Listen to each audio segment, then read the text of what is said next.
শনিবার দিন বিধ্বংসী অগ্নিকাণ্ডে ভস্মীভূত হয়েছে বিসিনগর ব্লকের পূর্ব কলাবাড়িয়া গ্রাম পঞ্চায়েতের গাছবাড়িয়া এলাকার একটি বসতঘর। ক্ষতিগ্রস্ত মালিকের নাম বিনয় মজুমদার। জানা গেছে শনিবার দিন হঠাৎ করে অগ্নিসংযোগ হয় বিনয় মজুমদারের বাড়িতে। দমকল বাহিনী ছুটে আসার আগে সম্পূর্ণ ঘরটি পুড়ে ছাই হয়ে যায়। স্থানীয়রা প্রচেষ্টা করেও আগুন নিয়ন্ত্রণে আনতে ব্যর্থ হয়। প্রাথমিকভাবে ধারণা করা হচ্ছে ইলেকট্রিক শর্ট সার্কিট থেকেই এই অগ্নিকাণ্ডের ঘটনা সংঘটিত হয়েছে। ক্ষয়ক্ষতির পরিমাণ 15 লক্ষ টাকা ছাড়িয়ে যাবে বলে অভিমত ব্যক্ত করেছেন প্রত্যক্ষদর্শীরা। Bureau report, BTV Tripura news. আজকে আমাদের বিসিনগর ব্লকের অন্তর্গত ইস্ট কলাবাড়িয়া গ্রাম পঞ্চায়েতের গাছবাড়িয়া এলাকায় বিনয় মজুমদারের বাড়িতে আগুন লাগে। খবর পেয়ে আমরা ছুটে যাই। সকলের অনুমান হয়তো শর্ট সার্কিট থেকে আগুন লেগেছে। আমরা সচক্ষে দেখি ওনার বসত ঘরটি সম্পূর্ণরূপে পুড়ে যায়।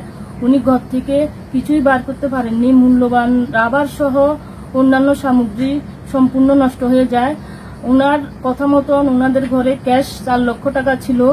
যতটুকু জানা যায় ওনাদের সাথে কথা বলে যে আনুমানিক 10 থেকে 15 লক্ষ টাকার ক্ষয়ক্ষতি হয়েছে এবং আমরা চেষ্টা করছি, প্রশাসনের সাথেও কথা বলেছি ওনাদের কিভাবে সাহায্য করা যায়, ওনারা যাতে সরকারি কিছু সাহায্য পান সেজন্য আমরা চেষ্টা করে যাচ্ছি।